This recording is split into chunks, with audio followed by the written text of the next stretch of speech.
Okay, आवाज आ रही है आपको मेरी? Yes, sir. Okay, sorry for the interruption.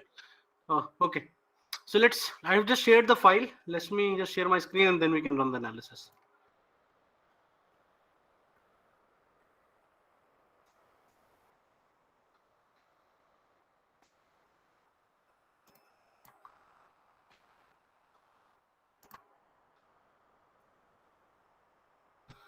So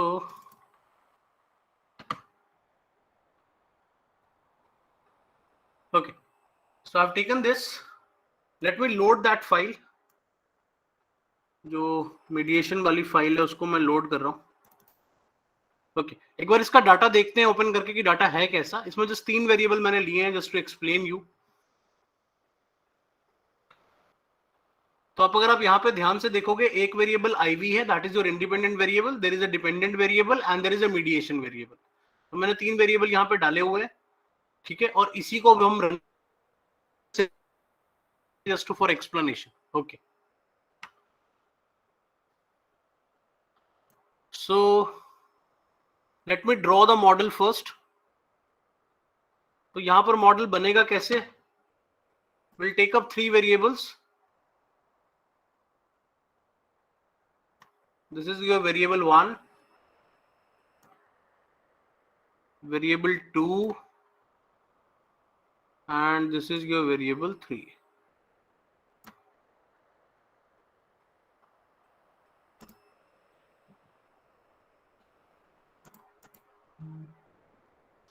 Okay, let me just connect these variables.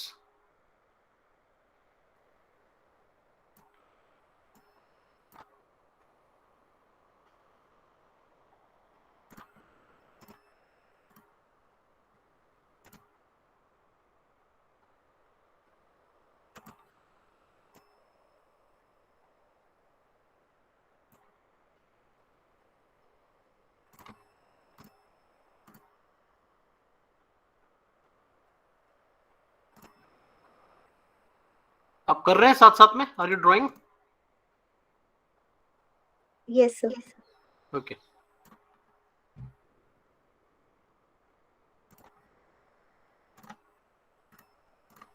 Okay,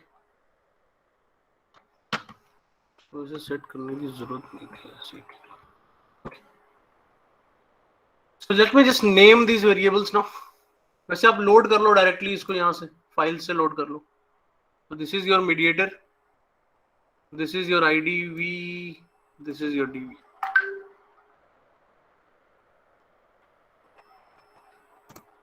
और सिंस ये दोनों वेरिएबल पे हम इफेक्ट देख रहे हैं, तो जस्ट ऐड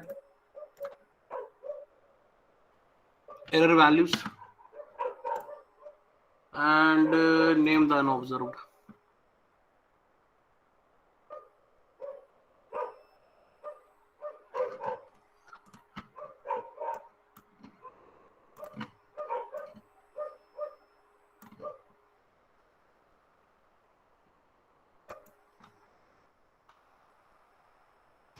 Clear है?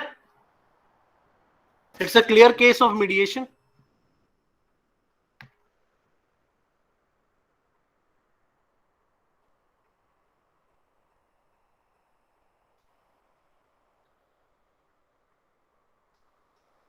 यहां तक समझ में आ गया?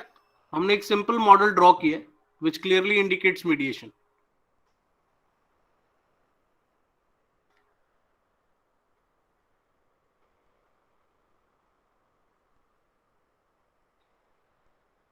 बट इसमें एक पॉइंट इंपॉर्टेंट है, 1 मिनट के लिए आप पहले वो कर ले. हम before running the mediation part,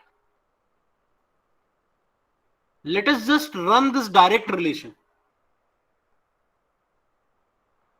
मैंने आपसे कहा था हमें ये भी देखना है कि पार्शियल मीडिएशन आ रहा है या फुल मीडिएशन आ रहा है. तो उस चीज को ध्यान में रखते हुए पहले एक बार हम डायरेक्ट रिलेशनशिप देखते हैं. अच्छा, एक क्वेश्चन मेरा आपसे, आप प्लीज मुझे बताएं. हम कल तक ओवल शेप लेटेंट कंस्ट्रक्ट बना रहे थे, आज मैंने रेक्टेंगुलर बॉक्स क्यों बनाया है?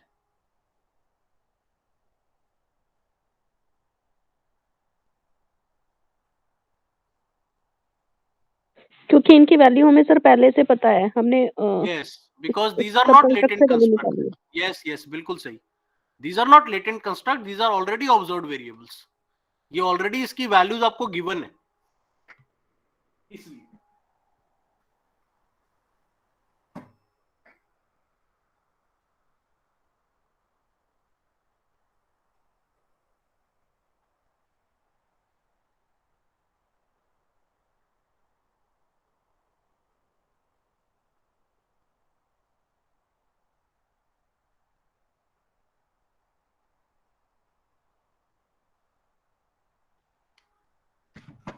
Okay, so let us run this. एक बार रन करके देखते हैं क्या होता है. सो एनालाइज प्रॉपर्टीज में आउटपुट में जाके I take standardised estimates, modification indices, and let run this. Save कर लेते हैं फाइल को पहले. मॉडरेशन वर्कशॉप, ये मेरी फाइल रन कर गई है. आप यहां पे देख सकते हो 0.14 आ रहा है. स्टैंडर्डाइज में देख लेते हैं, sorry 0.17. The value which we are getting here is 0.17. Regression weight जो आ रहा है वो 0.17 का आ रहा है. आउटपुट में जाके देख लेते हैं एक बारी क्या हो रहा है.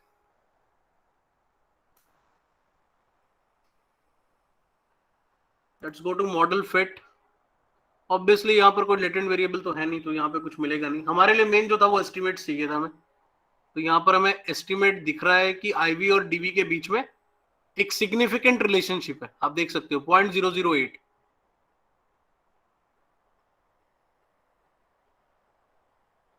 और एस्टिमेट जो आ रहा है दैट इज कॉल्ड 0.167. क्लियर है? तो एक सिग्निफिकेंट रिलेशनशिप है, और जो इफेक्ट आ रहा है दैट इज 0.17. ये हमारा फर्स्ट स्टेप था. हमने एक बार डायरेक्ट रिलेशनशिप को देख लिया कि भाई कितना है, सो दैट कि हम आगे इसको जब राइट अप लिखेंगे तो हम समझा सकें कि फुल मीडिएशन है या पार्शियल है, उस चीज के लिए. Now move on to add on the mediation variable.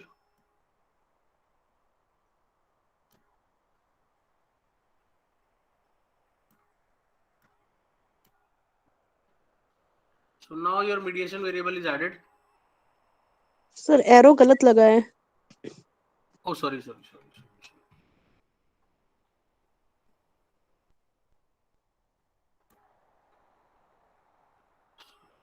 तो mediation ऐड कर दिया.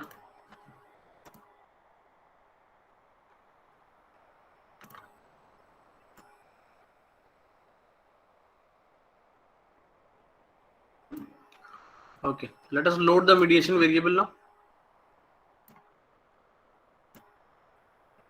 and add an error value over here. और इसको भी unobserved में डाल देते हैं. Unobserved variables. Okay. अब कुछ चीजें हमें यहां पर ऐड ऑन करनी है, उसका ध्यान रखना है हमें. Let's go to analyse properties. यहां पर हम ऑलरेडी स्टैंडर्डाइज एस्टिमेट्स और मॉडिफिकेशन इंडिसेस तो ले ही रहे, बट अब हमारे लिए इंपॉर्टेंट हो जाएगा indirect, direct and total effect. तो इसको लेना बहुत जरूरी है.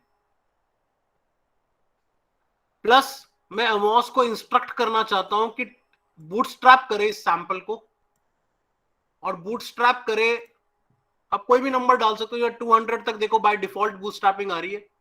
मैं थोड़ा हायर वैल्यू ले लेता हूं. Let it be 2000. 1:10 के रेशियो में ले लेते हैं. 200 का सैंपल साइज है. प्लस जितने भी कॉन्फिडेंस इंटरवल भी मेरे को चाहिए हायर लेवल बूटस्ट्रैप के बाद क्या निकल कर आ रहा है. बूटस्ट्रैपिंग मैं यहां पे क्यों कर रहा हूं ये मैं समझा देता हूं आपको. बूटस्ट्रैपिंग करने का पर्पस ये है कि मैं चाहता हूं ये एनालिसिस तब तक रन करे, इसको मल्टीपल सैंपल्स में डिवाइड करके आप तब तक रन करो जब तक एक बढ़िया, जो भी एक बेस्ट पॉसिबल मीडिएशन वैल्यू आ सकती है वो निकल कर आए. इस वजह से मैंने बूटस्ट्रैपिंग निकाली है. प्लस मुझे सिग्निफिकेंस भी देखना है ऑफ द मीडिएशन वेरिएबल, जो बूटस्ट्रैपिंग के बिना मिलेगा नहीं.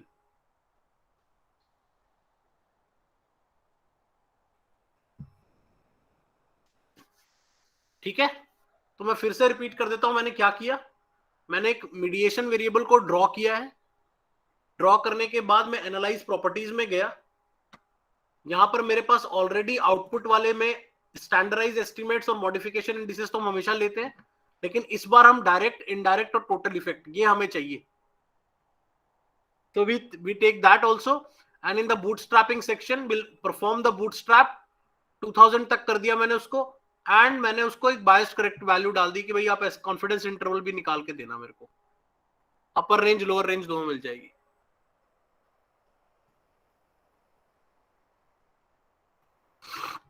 यहां तक क्लियर है? Is it clear? Yes, yes sir. Sir. Okay, so let me run this now. अब रन करके देखते हैं क्या होता है।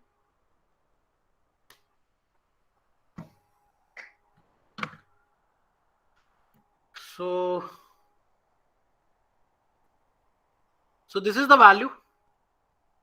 अब आप खुद मुझे बताओ, आपके सामने वैल्यूज आ गई हैं, आप रिग्रेशन वेट देख पा रहे हो। आईवी और डीवी के साथ क्या हो रहा है? सर रिलेशनशिप वीक हो गया है। रिलेशनशिप वीक हो गया, लेकिन वाया मीडिएशन मुझे रिलेशनशिप सिग्निफिकेंट है। स्ट्रांग लग रहा है। हाँ जी। अब देखो 0.17 था आपका रिग्रेशन वेट, उसको घटकर वो 0.04 हो गया। तो इसको आप क्या कहोगे? इज इट पार्शियल मीडिएशन और it's a full mediation? Partial. It's a partial mediation. Very good. तो हमारा एक बात तो क्लियर हो गई कि right from the regression weight को देखते ही हमें पता चल गया कि ये एक पार्शियल मीडिएशन है। अब देखते हैं कि बाकी का आउटपुट कैसा आ रहा है, उन चीजों पर हमारा ध्यान रहेगा। तो let's move to the estimates. हमें देखना है ये रहा। अब ये देखो, ये जो टेबल है आपके सामने, अब ये टेबल आपको क्या बता रहा है? आप ध्यान से देखो, आपको यहीं से देखो अभी क्लैरिटी मिल जाएगी। आईवी से मीडिएशन वेरिएबल सिग्निफिकेंट है, और मीडिएशन से डीवी भी सिग्निफिकेंट है, लेकिन आईवी से डीवी अब नॉन सिग्निफिकेंट हो गया।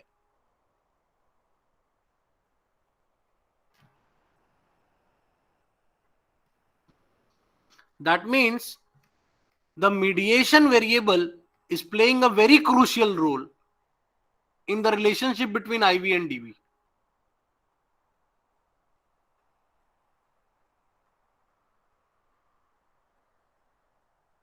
These are your regression weights, जो ऑलरेडी हमें मॉडल पे भी दिख रहा था। तो जब आप मीडिएशन को रिपोर्ट करोगे तो एक तो ये टेबल बहुत इंपॉर्टेंट है, ये वाला। एक ये वाला टेबल बहुत इंपॉर्टेंट है, एस्टिमेट्स वाला। ये दोनों टेबल क्लियर हुए या नहीं हुए? Yes sir.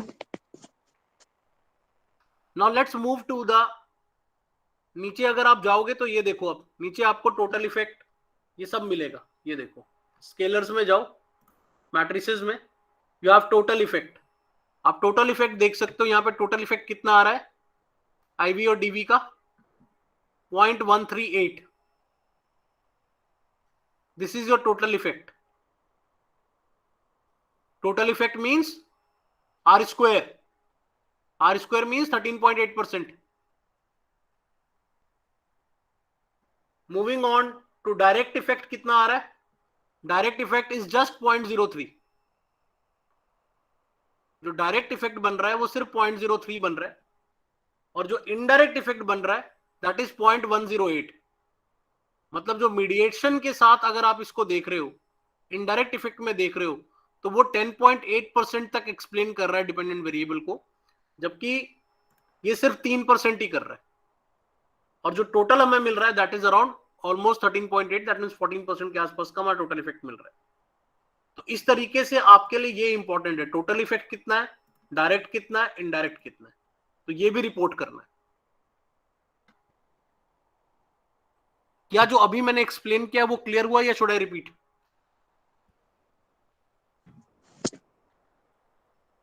सर एक बार डायग्राम पे लेके आइए। हाँ जी, ये लो। सर इनडायरेक्ट इफेक्ट तो 0.18 इंटू 0.75 होगा ना? नहीं, आप इसको फैक्टर लोडिंग की तरह थोड़ी करोगे।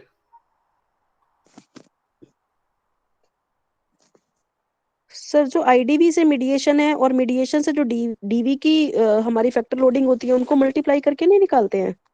हम्म, नहीं। ओके। अब हमारा इनडायरेक्ट इफेक्ट तो चलो इन दोनों के बीच का रिलेशनशिप हो गया, और डायरेक्ट इफेक्ट हमारा आईडीवी और डीवी के बीच में हो गया। टोटल इफेक्ट क्या है इसमें डायग्राम में? टोटल मींस पूरे मॉडल का स्पेसिफिकेशन क्या बन रहा है, मतलब आपके आईवी और मीडिएशन दोनों रखने से, अगर ओके। आप 1 मिनट के लिए ना मीडिएशन को छोड़ दो, मैं आपको एक सिंपल लॉजिक समझाता हूं। इस इक्वेशन में 2 आईवी दिख रहे हैं आपको, एक मीडिएशन और एक आईवी, 2 इंडिपेंडेंट वेरिएबल है या नहीं है? हाँ जी सर। और डीवी को प्रिडिक्ट करने के लिए एक डीवी है, तो यहाँ पर रिग्रेशन इक्वेशन आप कितने बना रहे हो? 2 सर। अगर मैं इस वाले 1 मिनट के लिए अगर इस वाले इसको हटा देता हूं, 1 मिनट रुको आप, इसको मैंने रिमूव कर दिया, अब ये एक सिंपल रिग्रेशन इक्वेशन दिख रहा है? Yes sir. दिख रहा है ना? हाँ तो जी। अगर मैं इसको रन करता तो ये 2 इंडिपेंडेंट वेरिएबल और एक डिपेंडेंट वेरिएबल को लेकर मॉडल रन कर देता। हाँ जी सर। तो यहां पर जब मैं इसको जोड़ रहा हूं, तो जो मेरा पर्पस है ओवरऑल मॉडल की भी तो एक स्पेसिफिकेशन बनेगी ना, कि ओवरऑल जो आपने आईवी लिया, ओवरऑल आपने जो मीडिएशन लिया, उनका डिपेंडेंट पे टोटल इफेक्ट क्या बना, वो दोनों मिलकर कितना बना रहे हैं।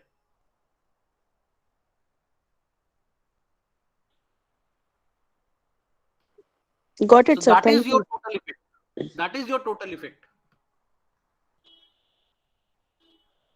जब आप टोटल इफेक्ट को देख रहे हो यहां पर, तो टोटल इफेक्ट को जो हमारा पर्पस है निकालने का वो यही है कि हमें ये सब कुछ रिपोर्ट करना है, क्योंकि टोटल हमें बता रहा है कि ओवरऑल मॉडल की स्पेसिफिकेशन 14% आ रही है, 13.8।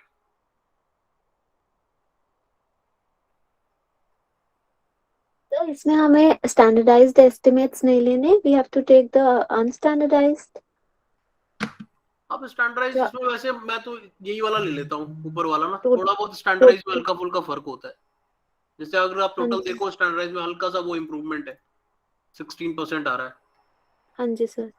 थोड़ा थोड़ा हल्का सो हल्का स्लाइटली आपको इंप्रूवमेंट देखने को मिलेगा। सर स्टैंडर्डाइज्ड ले सकते हैं? दोनों भी आप ले सकते हो, स्टैंडर्डाइज भी रिपोर्ट कर सकते हो, चाहे वैसे रिपोर्ट कर दो, कोई खास बहुत मेजर डिफरेंस नहीं होता है। Okay sir.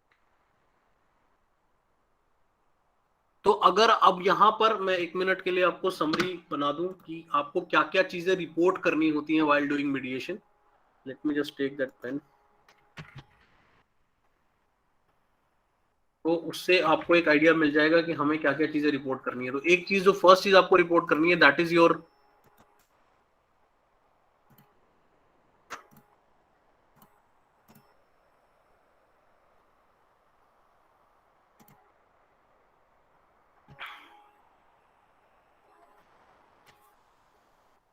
okay. So the first thing which I need to report is the significance value, जो हमें यहां मिला था एस्टिमेट्स में। एक minute. So this is the first thing which I need to report. ये वाला टेबल आपको पिक करना है।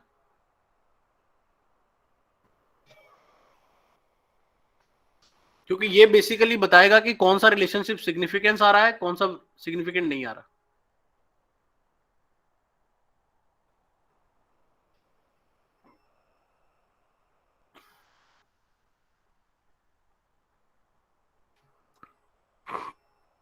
ठीक है, इसके बाद हमें ये लेना है एस्टिमेट्स। ये आपका रिग्रेशन वेट बता रहा है, बीटा की values.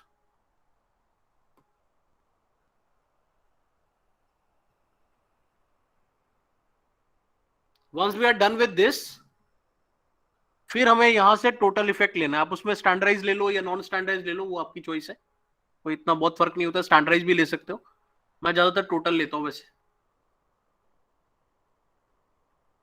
So this value I need to take, this one.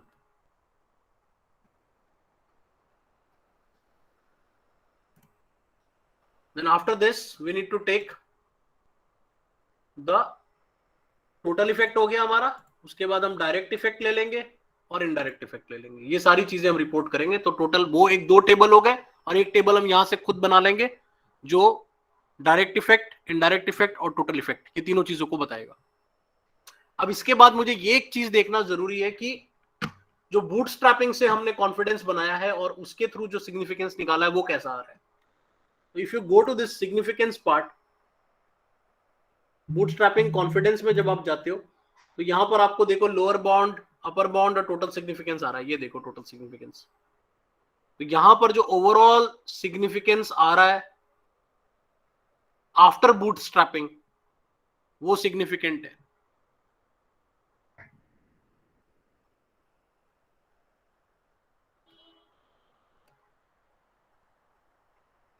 This is 0.012. This is significant. और इसी वजह से देखो अब आपको यही चीज मैं कह रहा था, आपको क्रॉस वेरिफिकेशन मिल गया ना। वैसे जब आप देख रहे थे तो आपका ये रिलेशनशिप नॉन सिग्निफिकेंट आ रहा था, आईवी और डीवी का आफ्टर मीडिएशन आपका रिलेशनशिप नॉन सिग्निफिकेंट हो गया था। बट बूटस्ट्रैपिंग बता रहा है कि अगर आप इसको मल्टीपल टाइम्स बूटस्ट्रैप करते हो तो ये रिलेशनशिप एक्चुअली में सिग्निफिकेंट है।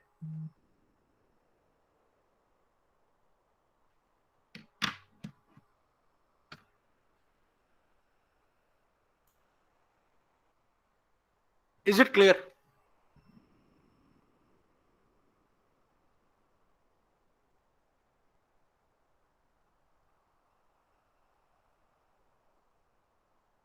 सर बूटस्ट्रैप ऑप्शन ये क्लिक कहाँ मतलब in my system it is showing grey and it is not, I am not able to click it.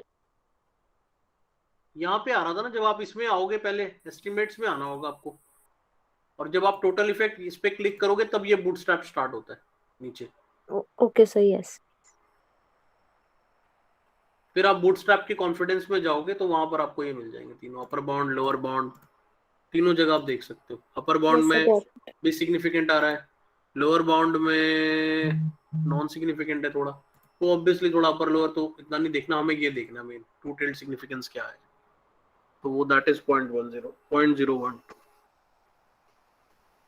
तो जब आप इसको रिपोर्ट करोगे तो आप वहां पे क्लियरली मेंशन करोगे कि जब हमने एग्जीक्यूट किया इस मॉडल को तो वहां पर तो हमारा जो रिलेशन था मीडिएशन से काफी स्ट्रांग आ रहा है, बट बूटस्ट्रैप अभी भी ये बताता है कि ये रिलेशनशिप सिग्निफिकेंट है।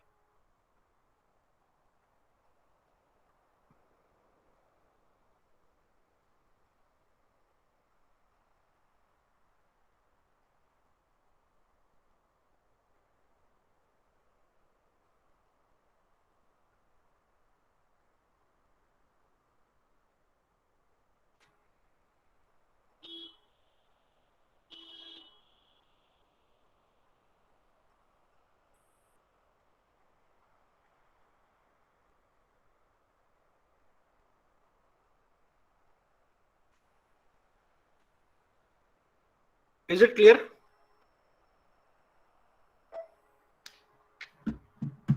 हाँ जी, क्लियर हो गया। सर इन बायस करेक्टेड परसेंटाइल मेथड यही किया ना आपने इसमें, टू टेल सिग्निफिकेंस? हाँ जी, हाँ जी, इसी में ये रहा। सर मेरे में वैल्यू 0.1010 आ रही है डीवी की। ये रहा, ये देखो, ये तीनों मैंने निकाल तो दिए आपके सामने। इनडायरेक्ट का लोअर क्या है?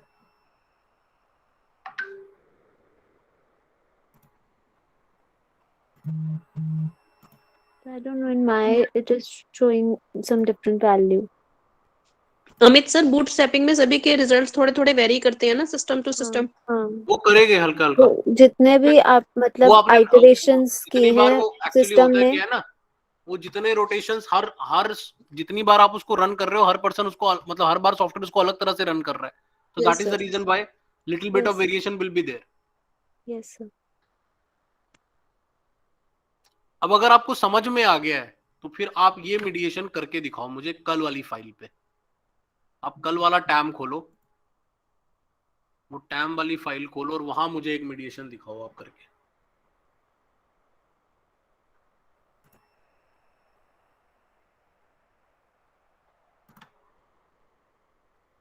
Sir, I have a question. या प्लीज। सर जब बूटस्ट्रैपिंग हम करते हैं तो उसमें लाइक यू मेंशन कि पूरा जो टोटल सैंपल होता है उसको वो इक्वल लाइक छोटे छोटे सैंपल्स में डिवाइड कर देता है, जिसमें हम्म कि हर एक सैंपल ग्रुप में एक रिस्पॉन्स मल्टीपल टाइम्स वो लाइक कंसिडर कर सकता है। Hmm but how is it like valid कि जब हम डेटा एनालिसिस यूजुअली करते हैं तो उस पर रिस्पोंडेंट का एक ही बार रिस्पॉन्स काउंट करते हैं, तो वो नहीं, एक इसका पर्पस कुछ और है। This is for cross checking purposes. इसका पर्पस कुछ और है। अब जैसे यहीं पर अभी जो मैंने आपको रिलेशनशिप दिखाया, वहां पर मैं क्या कह रहा हूं, मैं कह रहा हूं कि जब एक सैंपल पे आप उसको एक बार रन कर रहे हो तो कहीं ना कहीं वो नॉन सिग्निफिकेंट हो गया बिकॉज ऑफ मीडिएशन, ठीक है। हाँ जी। लेकिन वो जो बूटस्ट्रैपिंग है वो ये कह रहा है कि अगर आप और सैंपल्स लेते तो ये रिलेशनशिप एक्चुअली में नॉन सिग्निफिकेंट है नहीं, ये है सिग्निफिकेंट रिलेशनशिप। बूटस्ट्रैप का पर्पस ये है कि कई बार होता क्या है कि हम सिग्निफिकेंट चाहते हैं किसी चीज को, बट वो सिग्निफिकेंट नहीं आ रहा। अब आप जाकर 100 सैंपल्स तो लेकर नहीं आओगे ना उस हाँ चीज को जी। टेस्ट करने के लिए, तो आप अल्टीमेटली क्या करोगे, आप लिख दोगे भाई ये नॉन सिग्निफिकेंट है। लेकिन उस चीज को क्रॉस वेरीफाई करने में बूटस्ट्रैप हमारी हेल्प कर देता है। बूटस्ट्रैप आपको ये बता देता है कि भाई अगर आप इसको और ज्यादा सैंपल्स पे रन करते तो ये रिलेशनशिप एक्चुअली में सिग्निफिकेंट था। ओके, ठीक है उस सर। पर्पस के लिए यूज होता है। Right, thank you. अब मैं इस मॉडल को थोड़ा सा ट्विक कर रहा हूं। वैसे मैंने ना इसको थोड़ा गलत ट्वीट कर दिया, एक मिनट को।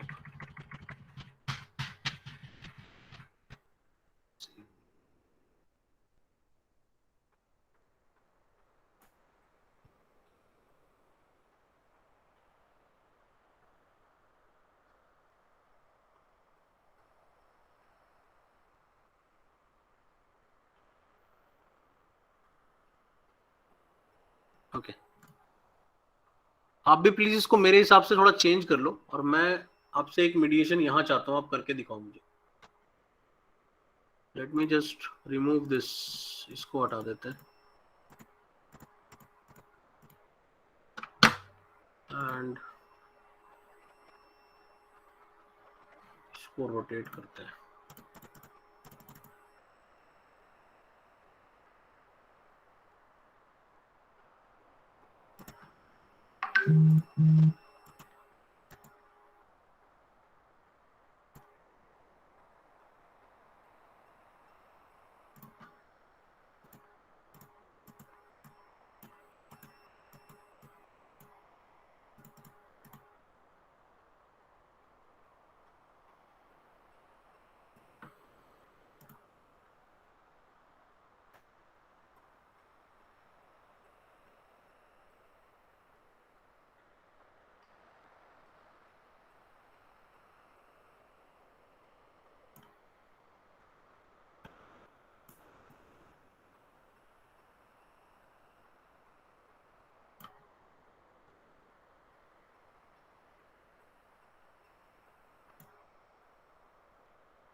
अब यहां पर मैंने एक फिर से मीडिएशन क्रिएट कर दिया है।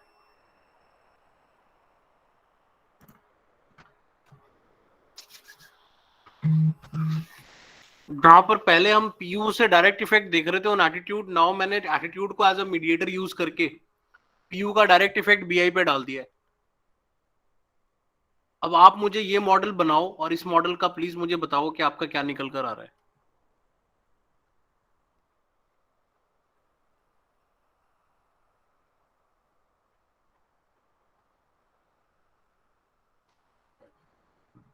इसके ऊपर फाइल तो लोडेड ही होगी। BI2 को लोड कर देते हैं, BI3 को लोड कर देते हैं।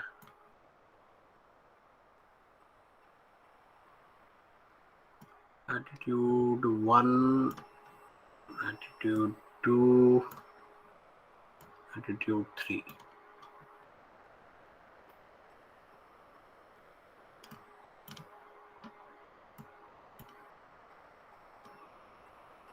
PU1, PU2, PU3।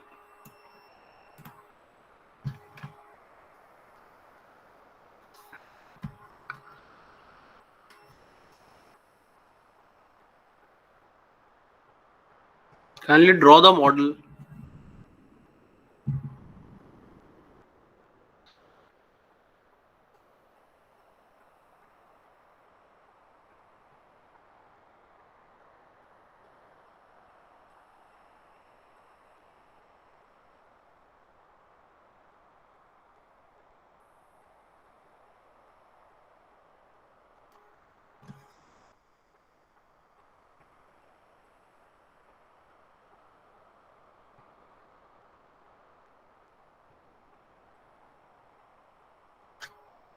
अच्छा, कल मुझे आपको एक लेक्चर भेजना था ना, मैं वो लेक्चर भेज देता हूँ आपको, एक मिनट।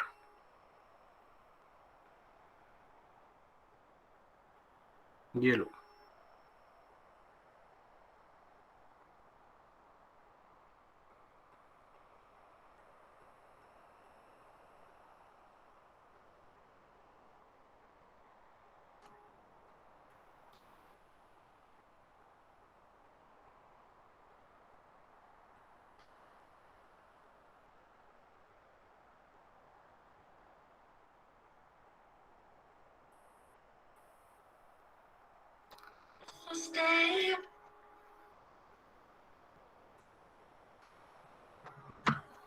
हो गया रन?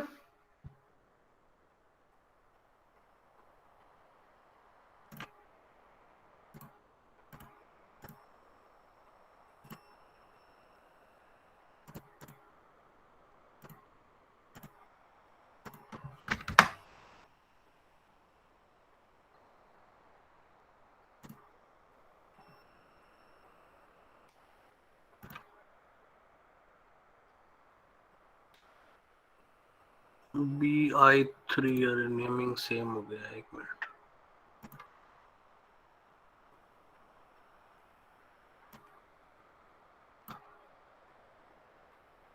वो सिलेक्टेड है।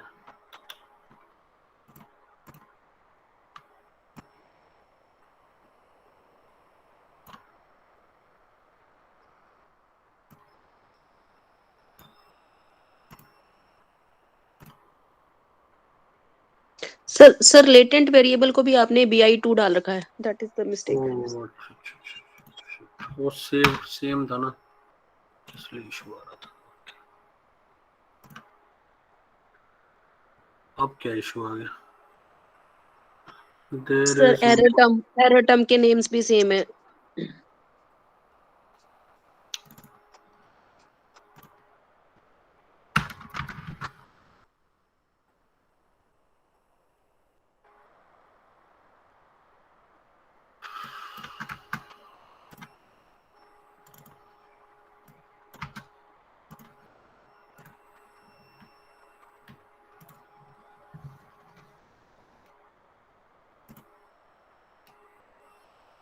Okay, let me go to the output part. पहले देखते हैं ओवरऑल मॉडल कैसा आ रहा है। So model seems to be fine. GFI is good, AGFI is good, CFI तो काफी अच्छा आ रहा है, almost CMIN by DF is बहुत अच्छा है, RMSEA भी अच्छा है, ऑलमोस्ट नेग्लिजिबल ये है। एस्टिमेट्स देखें कैसा आ रहा है। Okay, attitude to PI is significant, attitude to BI is non-significant and PU to BI is also non-significant. सिर्फ एक ही रिलेशनशिप सिग्निफिकेंट आ रहा है, बाकी दो तो नॉन सिग्निफिकेंट आ रहा है। और रिग्रेशन वेट की अगर हम बात करें तो एक तो नेगेटिव ही आ रहा है, पीयू का डायरेक्ट इफेक्ट तो कुछ है नहीं इतना। पीयू और एटीट्यूड का इफेक्ट बहुत अच्छा आ रहा है, बीआई और उसका भी बहुत मार्जिनल इफेक्ट है। देखते हैं मॉडरेशन में क्या देखने को मिलता है।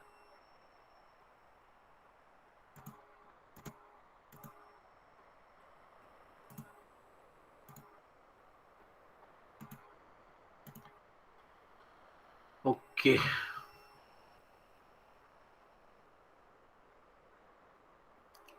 टोटल इफेक्ट एटीट्यूड का तो पीयू के साथ ही है, और बीआई पे भी कुछ खास इफेक्ट नहीं है इसका।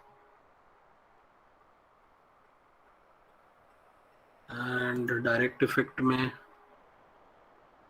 भी कुछ खास दिख नहीं रहा मैं।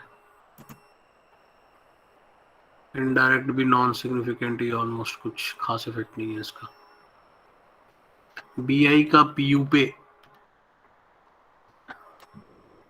थोड़ा सा इफेक्ट दिख रहा है, 0.04, ऑलमोस्ट खास है नहीं इसमें।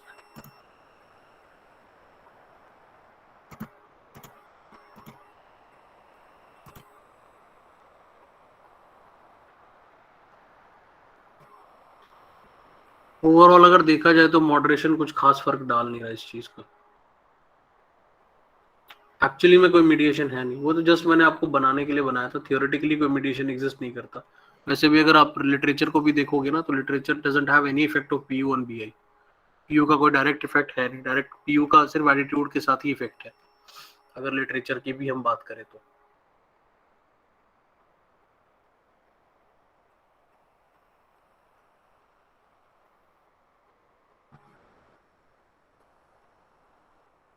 So is it clear? समझ आ गया कैसे करना है?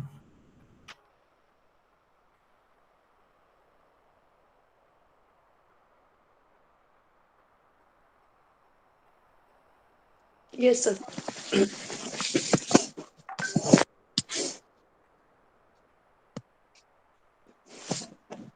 सर जैसे आप जैसे कह रहे थे कि your data has been scrutinised and cleaned, तो हम अपने डेटा से जब यही करते हैं तो कई बार नहीं लगता model. I tried with my data also, तो उसको कैसे करेक्ट किया जाए? आपको डाटा की रिडंडेंसी चेक करनी पड़ेगी उसमें ना, मिसिंग वैल्यूज चेक करो, रिडंडेंसी चेक करो, रिस्पॉन्सेज किस तरह के आ रहे हैं वो चेक करो, प्लस फैक्टर स्ट्रक्चर रन करके देखो फैक्टर स्ट्रक्चर कैसा बन रहा है आपके डेटा पे। Okay. क्योंकि ये प्रिलिमिनरी एनालिसिस है, यहाँ पर आप कुछ भी कर रहे हो उसका कोई सेंस नहीं बनेगा जब तक कि आप कहते हैं ना कि आप उसका प्रिलिमिनरी एनालिसिस नहीं करोगे on SPSS. Sir factor structure, अगर एक ही फैक्टर पे ज्यादा वेरिएबल्स बहुत लोड हो रहे हैं फिर वो क्रॉस, तो इसका मतलब क्या हुआ? आप खुद सोचो ना लॉजिकली, क्या? अगर एक ही वेक्टर पे बहुत सारे वेरिएबल लोड हो जा रहे हैं तो उसका मतलब ये हुआ कि कहीं ना कहीं जो लोगों ने रिस्पॉन्ड किया है उन्होंने ये एज्यूम किया कि वो सभी वेरिएबल सेम है, उनके रिस्पॉन्सेज सेम है। Okay. That means the statements are redundant in nature. और यहीं पर पायलट टेस्टिंग आपको हेल्प करती है। अगर आप पायलट टेस्टिंग लेवल पे इस चीज को चेक नहीं करोगे तो होगा ये कि जब पूरा डाटा आपके पास आ जाएगा, मान लो आपने 500-600 लोगों का डाटा ले लिया और बाद में आप उसको चेक कर रहे हो, तो पता चलेगा कि सारा एरर तो मतलब जो फंडामेंटल एरर था वो सर्वे इंस्ट्रूमेंट बनाने में था, तो अब उसको आप रिवाइज करोगे तो सारा डाटा वेस्ट हो जाएगा। Yes sir. ये चैलेंजेस आते हैं इसमें ना, इसी वजह से हम इसको right from the beginning level से इसको एक बार चेक करते रहते हैं, specifically the factor structure part. क्योंकि अगर वहां पे क्रॉस लोडिंग है तो वो काफी प्रॉब्लम क्रिएट करेगी। तो उसको करेक्ट करने का कोई तरीका है? बताया तो आपको अभी कि जब आप रिस्पॉन्सेस को देख रहे हो तो जो भी रिस्पॉन्स आपको लग रहा है कि वो रिडंडेंट रिस्पॉन्स है, आपको डिलीट करना होगा उसको। सर मतलब रेपिटेटिव है, मतलब कि एक ही रेपिटेटिव क्या है? रेपिटेटिव मींस 55555 444444 13333, इस तरह के रिस्पॉन्स आ रहे हैं आपके, या रिस्पॉन्स में इनकंसिस्टेंसी है। पहले 3 स्टेटमेंट पर कोई पर्सन कह रहा है वो पॉजिटिव है पॉजिटिव है पॉजिटिव है और फिर एकदम से नेगेटिव नेगेटिव डाल दे, तो उसका Yes, मतलब sir. क्या हुआ कि जो रिस्पॉन्स आपको मिला है वो रिस्पॉन्स सही नहीं मिला है। Yes, sir, got it. ठीक है, तो जो भी ये सॉफ्टवेयर हैं ये सब वो गार्बेज इन गार्बेज आउट वाले मॉडल पे काम करते हैं। तो कई बार जब मेरे पास भी कोई काम लेकर आता है या मुझसे कहता है कि सर मेरे पास ऑलरेडी डाटा है, तो मैं पहले से ही घबरा रहा होता हूँ। वो तो कह रहा होता है मेरे पास डाटा है, बट मैं घबरा रहा होता हूँ क्योंकि मुझे पता है कि वो जिसको डाटा कह रहा है वो एक्चुअली में डाटा होगा नहीं। Yes, sir.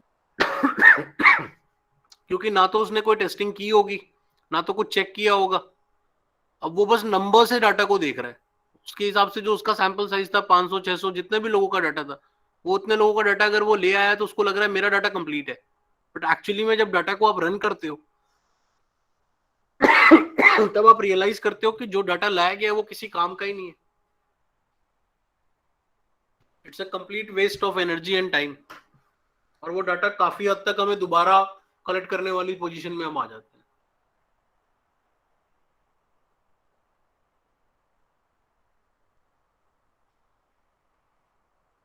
Is it clear? Yes sir.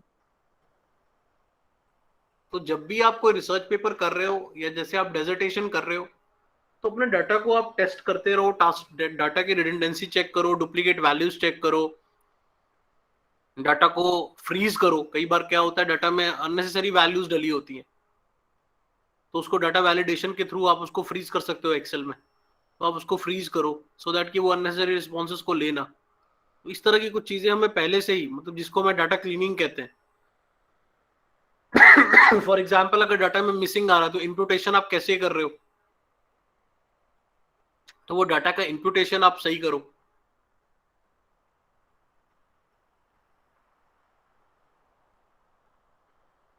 Okay sir.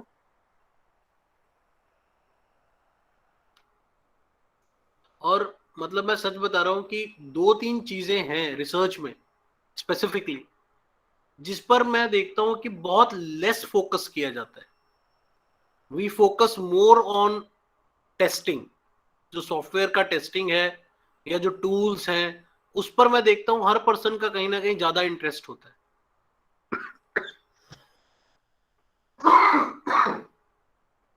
Sorry. तो इन दैट सिचुएशन टेस्टिंग तो एक पार्ट है।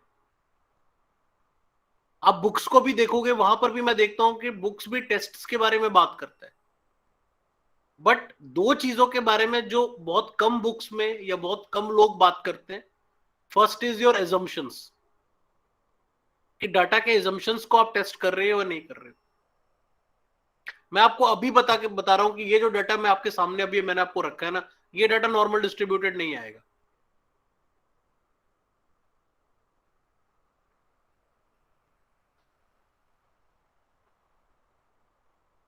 तो जब आप डाटा के एजम्पशंस को ही मेट नहीं कर रहे, टेस्ट के एजम्पशंस को आप मेट नहीं कर रहे, फिर भी टेस्ट रन कर दे रहे हो, तो प्रॉब्लम आएगी आएगी।